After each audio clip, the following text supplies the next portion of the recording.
al uso de prácticas y creencias espirituales para evitar enfrentarnos con nuestros sentimientos dolorosos, heridas no resueltas y necesidades de desarrollo se le denomina evasión espiritual. La evasión espiritual es mucho más común de lo que podamos pensar, y de hecho, está tan generalizada que pasa enormemente desapercibida, excepto en casos extremos en que resulta más evidente. Esto es debido, en parte, a nuestra tendencia a no tener mucha tolerancia, ya sea a nivel personal o colectivo, para enfrentarnos a nuestro dolor, adentrarnos en él y tratarlo. En lugar de ello, preferimos sin dudarlo soluciones que lo aplaquen, sin que nos importe el sufrimiento que tales remedios puedan catalizar. Como esta preferencia se ha extendido tanto y penetrado tan profundamente en nuestra cultura que está ya casi normalizada, la evasión espiritual viene como anillo al dedo a nuestro hábito colectivo de huir de lo que resulte doloroso, como una especie de analgésico superior con efectos secundarios aparentemente mínimos. Es una estrategia espiritualizada no solo para evitar el dolor, sino también para legitimar esta evasión de distintos modos, que van desde lo descaradamente obvio hasta lo extremadamente sutil. La evasión espiritual es una sombra muy persistente de la espiritualidad que se manifiesta de muchas formas, a menudo sin que se la reconozca como tal. Entre los distintos aspectos de la evasión espiritual encontramos un desapego exagerado, entumecimiento y represión emocionales, un excesivo énfasis en lo positivo, fobia a la rabia, compasión ciega o demasiado tolerante, límites débiles o demasiado porosos, un desarrollo cojo, con una inteligencia cognitiva a menudo muy por delante de la inteligencia emocional y moral, un juicio debilitante sobre la propia negatividad o lado oscuro, una infravaloración de lo personal en relación con lo espiritual y falsas ilusiones de haber llegado a un nivel superior de ser. Afortunadamente, esa luna de miel con nociones de espiritualidad falsas o superficiales está empezando a menguar. Pero por muy valioso que sea el deseo de una espiritualidad más auténtica, un cambio como este no se producirá a una escala significativa, ni arraigará realmente, hasta que la evasión espiritual sea superada. Y eso no es tan fácil como pueda sonar, puesto que exige que dejemos de alejarnos de nuestro dolor, de quedarnos atontados, y de esperar que la espiritualidad nos haga sentir mejor. Ha estado bien soñar durante un tiempo, pero nuestra época está pidiendo a gritos algo muchísimo más real, responsable y de pies en el suelo. Algo radicalmente vivo e íntegro por naturaleza. Algo que nos sacuda hasta las entrañas, hasta que dejemos de tratar el profundizamiento espiritual como algo en lo que andar picoteando superficialmente, como un simple pasatiempo. La auténtica espiritualidad no es algún pequeño atisbo o chispazo de saber, ni algo psicodélico para experimentar a toda velocidad, ni un quedarse dulcemente colgado en algún plano exaltado de la conciencia, ni una burbuja de inmunidad, sino un inmenso fuego de liberación, un crisol y santuario exquisitamente digno y apropiado, que nos proporciona tanto luz como calor para la sanación y el despertar que necesitamos. La mayoría de las veces en que nos hallamos inmersos en la evasión espiritual, nos gusta la luz pero no el calor. Y cuando estamos atrapados en las formas más burdas de evasión espiritual, normalmente teorizamos mucho más sobre las fronteras de la conciencia de lo que realmente las visitamos, sofocando el fuego en lugar de avivarlo aún más, comulgando con el ideal de amor incondicional, pero sin permitir que el amor se manifieste en sus dimensiones más desafiantes y personales.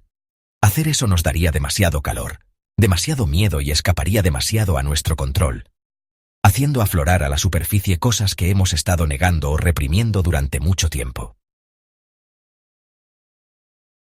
Pero si de veras queremos la luz, no podemos permitirnos huir del calor.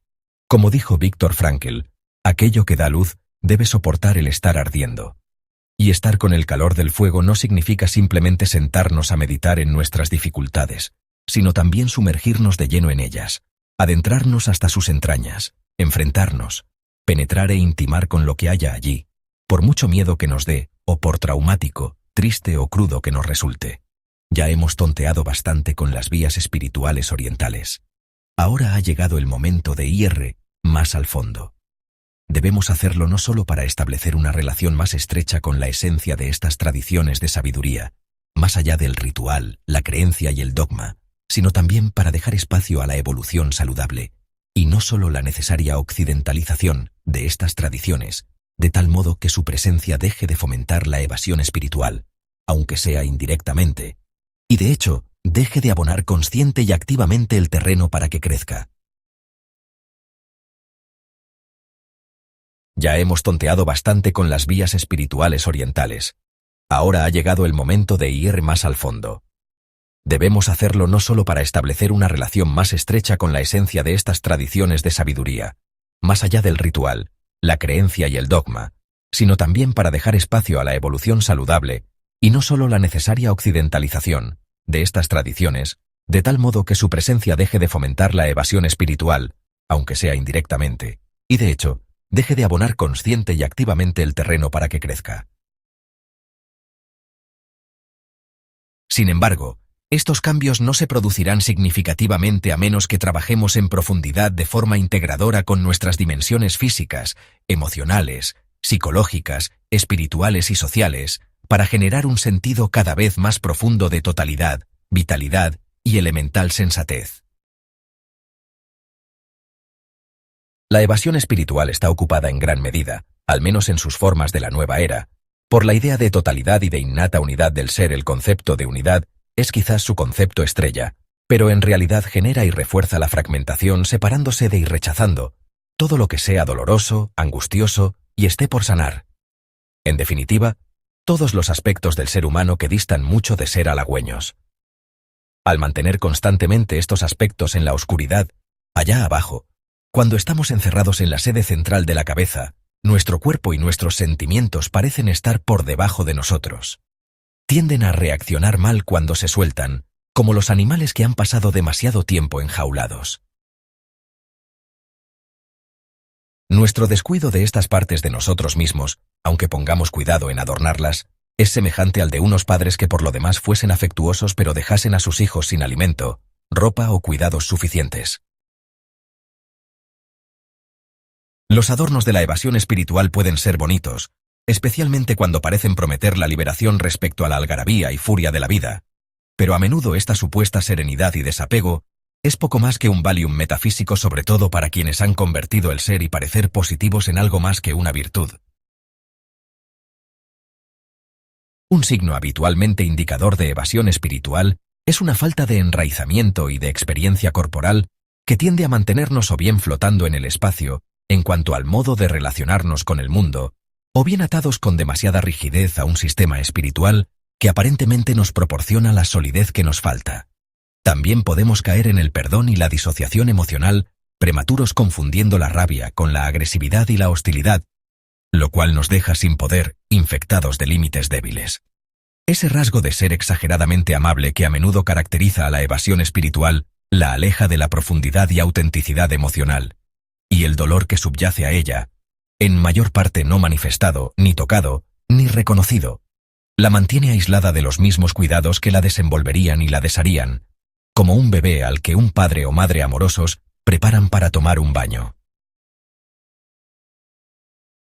La evasión espiritual nos distancia no solo de nuestro dolor y de cuestiones personales difíciles, sino también de nuestra auténtica espiritualidad, dejándonos encallados en un limbo metafísico, una zona en que todo es exageradamente dulce, agradable y superficial. Su naturaleza frecuentemente desconectada la mantiene a la deriva, agarrada al chaleco salvavidas de sus credenciales espirituales autoconferidas. Pero no seamos demasiado duros con la evasión espiritual, ya que todos los que nos hemos adentrado en lo espiritual hemos caído en ella, en mayor o menor grado, tras haber utilizado durante años otros medios de hacernos sentir mejor o más seguros.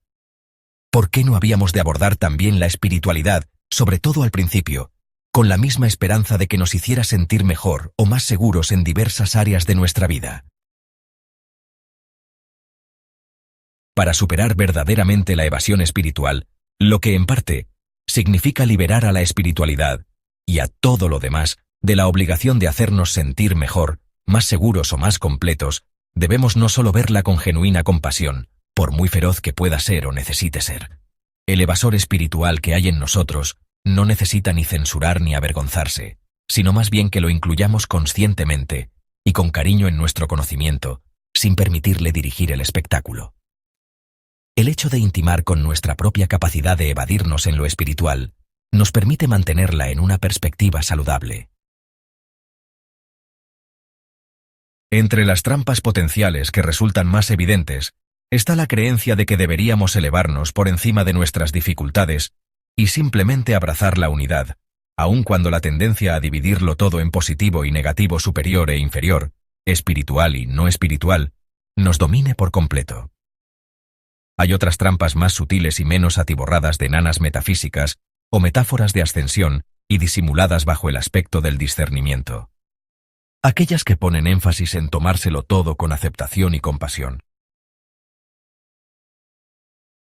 Cada enfoque tiene su propio valor, aunque solo sea para acabar impulsándonos en una dirección aún más profunda, y cada uno de ellos está lejos de ser inmune a caer bajo las garras de la evasión espiritual. Especialmente cuando nosotros seguimos esperando, sea cual sea la profundidad de nuestra práctica espiritual, alcanzar un estado de inmunidad al sufrimiento, ya sea a nivel personal o colectivo.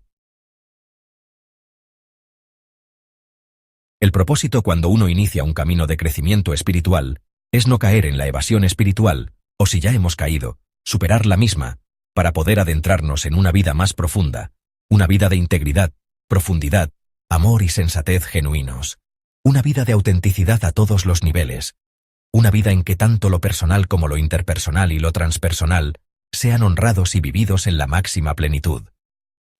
La verdadera espiritualidad no es un nirvana, ni un subidón, ni un estado alterado. Cualquier sendero espiritual, ya sea oriental u occidental, que no trate las cuestiones psicológicas con auténtica profundidad, y en más contextos que meramente el espiritual, está sentando las bases para una abundancia de evasión espiritual. Hasta las metodologías espirituales más exquisitamente diseñadas pueden convertirse en trampas y no llevar a la libertad, sino solamente al refuerzo, aunque sea sutil, del yo que quiere ser un alguien que haya alcanzado la libertad. El mismo yo que no se da cuenta de que no dan ningún Oscar por el despertar. Extraído del libro La evasión espiritual del Dr. Robert Augustus Masters. Masters propone un enfoque más auténtico y arraigado, en el que la espiritualidad no sea utilizada como un refugio para evitar el sufrimiento, sino como un medio para enfrentarlo con valentía.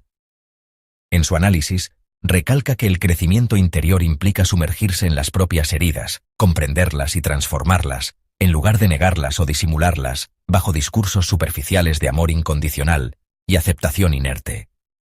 El autor invita a una espiritualidad más realista, en la que la integración de todas las dimensiones del ser emocional, psicológica, física y social, permita un desarrollo más pleno y genuino. La evasión espiritual, entonces, debe ser reconocida y trascendida para dar paso a una práctica más auténtica, en la que el individuo pueda experimentar tanto la luz como el fuego del propio proceso de evolución personal.